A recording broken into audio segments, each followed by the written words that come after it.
A gente fala que as nossas emoções, elas não são resultados das situações que a gente vivencia. Elas são resultados da forma como a gente pensa sobre a situação que a gente vivencia.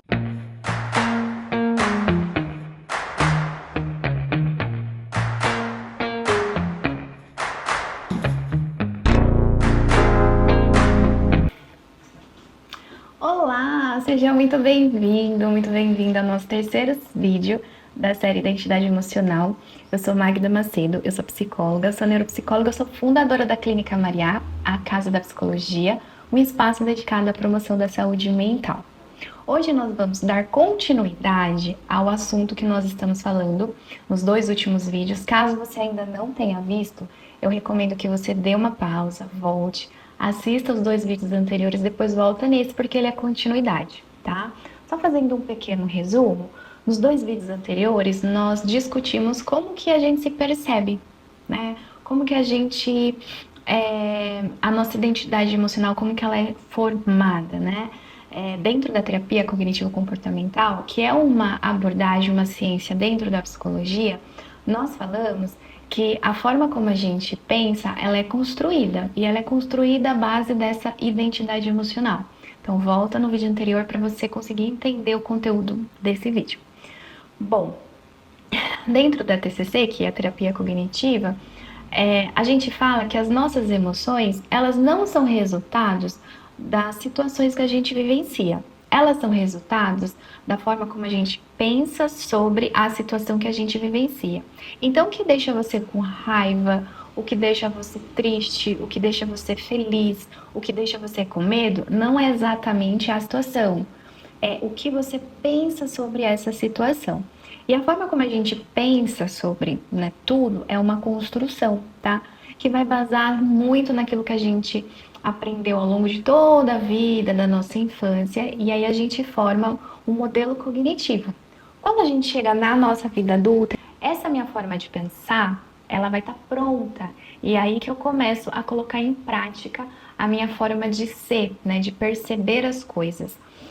O problema é quando eu construo uma forma errada de perceber as coisas. Então, a forma como eu penso não condiz exatamente como eu sou ou como as coisas são. Quando isso acontece, eu vou começar a desenvolver uma espécie de distorção cognitiva. O que é isso? É uma forma errada de pensar.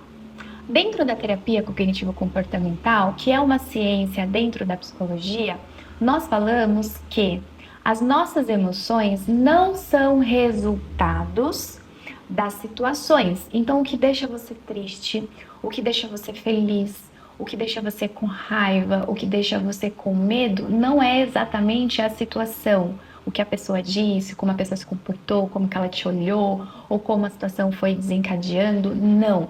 É o que você pensa sobre essa situação. O problema é quando eu tenho uma construção de mente errada, de identidade errada, eu vou passar a pensar errado. E aí eu vou começar a desenvolver distorções cognitivas. Distorções cognitivas são formas erradas de pensar. Então vamos parar aqui para pensar. Se pensamento gera emoção, se eu penso errado, o que eu vou sentir? Exatamente, eu vou sentir errado, né? E aí a gente desenvolve uma série de distorções cognitivas que eu vou hoje falar aqui com você. Eu acredito que isso aqui é só literatura. Ninguém aqui cometa esses erros, tá? Vamos para o primeiro erro, primeira distorção cognitiva: leitura mental. O que é a leitura mental? Leitura mental é quando eu olho para alguém, eu penso que ela esteja pensando algo, e eu pego este meu pensamento, esta minha imaginação, e eu trago como se fosse um fato. E eu passo a sofrer com aquilo, sem ter evidências que aquilo realmente esteja acontecendo. Então, por exemplo, eu estou no meu trabalho, meu chefe passou com a cara fechada e não me cumprimentou. Logo eu penso, caramba, ele tá bravo comigo. Eu devo ter feito alguma coisa errada. Será que ele vai me mandar embora? E aí eu começo a criar um monte de deduções com base apenas no que eu olhei para o rosto dele.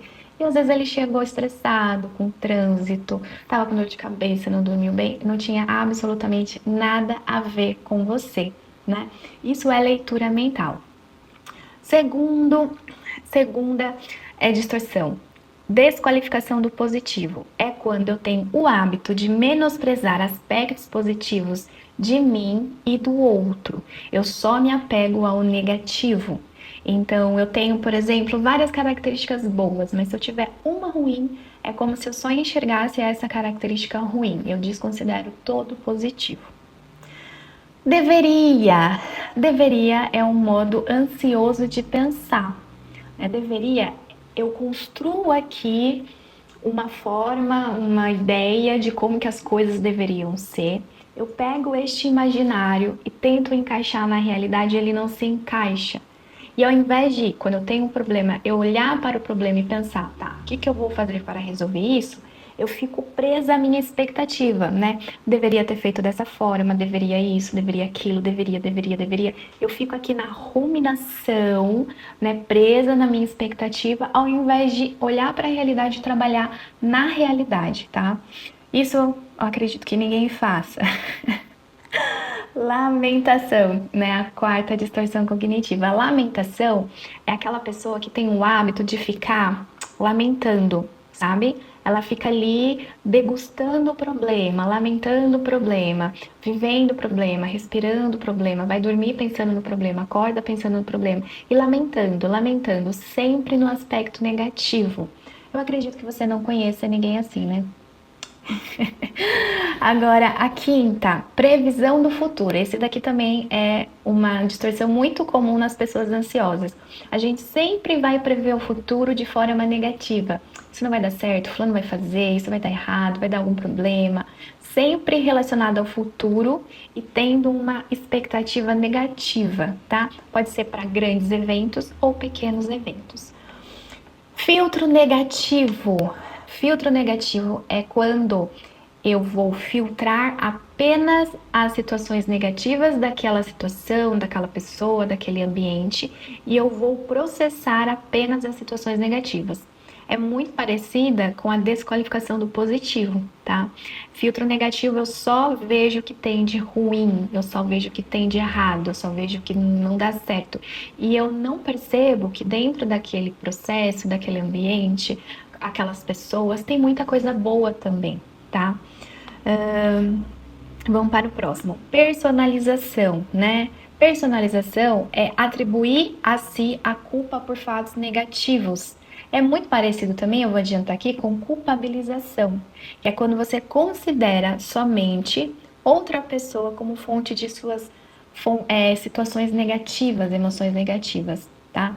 Então, a personalização, eu vou atribuir a mim a culpa de fatos que não são responsabilidades minhas. Aqui é muito comum quem aplica essa distorção cognitiva, pessoas que são dependentes emocionais, pessoas que vivem relacionamentos abusivos, pessoas inseguras, né? Pessoas que não conseguem se posicionar, falar, né, aquilo que pensa, dizer não. É muito comum pessoas que têm essas questões apresentar personalização, tá?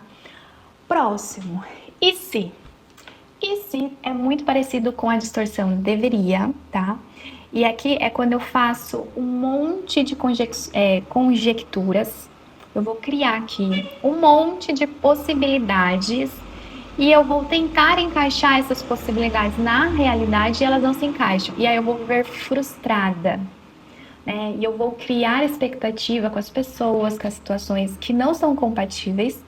E isso vai gerar um grande sentimento de frustração. Parece que nada dá certo, as pessoas não são confiáveis, não dá para ter esperança, vai criar toda essa realidade controversa, tá? Catastrofização. Catastrofização é quando eu transformo problemas, problemas do meu dia a dia em grande catástrofe, né? O que é catástrofe? É algo muito grande, algo que não dá para ser resolvido, é algo que os prejuízos são enormes, né?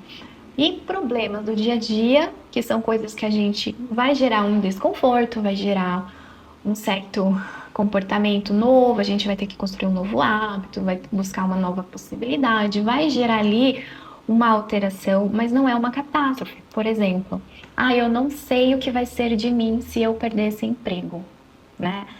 Isso é uma forma de catastrofizar. O que vai acontecer se você perder seu emprego? Você vai ficar talvez um pouco mais apertado financeiramente, você vai ter que atualizar seu currículo, mandar alguns currículos, passar um tempo ali esperando e você vai arrumar outro emprego.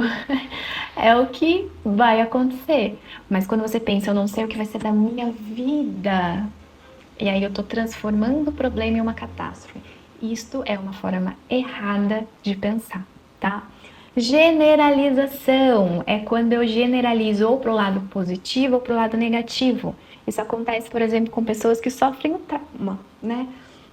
A pessoa, por exemplo, sofreu um acidente de carro e ela sofreu ali um medo muito grande, foi um susto muito grande, e aí ela passa a generalizar. Todas as vezes que ela vai entrar em um carro, ela lembra novamente daquele medo e ela generaliza, como se todas as vezes fosse acontecer a mesma coisa, tá? Ou, por exemplo, você teve um relacionamento e você saiu muito frustrado daquele relacionamento, né? A pessoa te traiu. E aí você generaliza, né? Homem nenhum presta. Você pegou um homem que te frustrou, que não foi legal com você, e você colocou todos os homens do mundo nesse pacote. Você generalizou. Tem muito homem que não presta? Tem. Mas também tem muito homem que presta, tá? Não dá pra generalizar. E incapacidade de refutar. Gente, esse daqui é quando você apresenta para a pessoa todas as possibilidades positivas e ela vai rejeitando. Ela rejeita tudo que pode agregar.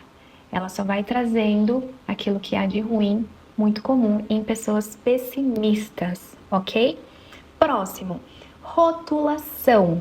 É quando eu rotulo, né? A pessoa, ela vai ter várias características boas, eu pego uma característica ruim e eu rotulo ela apenas com aquela característica, né?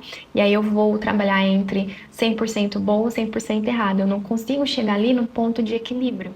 Isso acontece porque às vezes eu evito entrar em relacionamento com pessoas que eu vejo defeitos, mas ela também tem qualidades, ela poderia agregar ali na minha vida. E eu sempre tô frustrada e não confiando nas pessoas. Esse é o problema da rotulação, tá? Comparações injustas. Gente, isso daqui não é trazendo para as mulheres, mas já trazendo, é muito comum nós mulheres aplicarmos essa distorção, né? Comparação injusta, eu vou me comparar com algo que não tem nada a ver comigo. Então, eu sou mulher, aí eu sou baixa, eu me comparo com uma mulher alta, né? Eu sou uma mulher branca, eu vou me comparar com uma mulher preta. Eu tenho um cabelo liso, eu vou me comparar com uma mulher com cabelo cacheado. Eu sempre vou me comparar com alguém que tem características totalmente diferentes das minhas e eu nunca vou conseguir chegar naquelas características, né?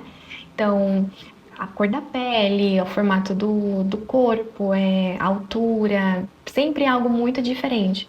E qual que é o problema da comparação? Eu sempre vou olhar para algo que eu não tenho. Eu vou desconsiderar tudo que eu tenho e a sensação que vai me dar é que eu não tenho nada quando eu tenho muita coisa, tá? Este é o perigo.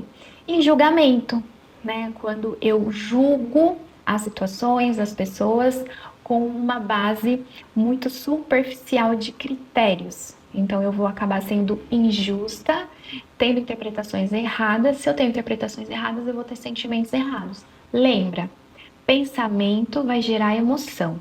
Se eu penso errado, eu vou sentir errado. Se eu penso certo, eu vou sentir certo. E aí, me conta, você comete alguma dessas distorções cognitivas? Beijo, te vejo segunda-feira que vem.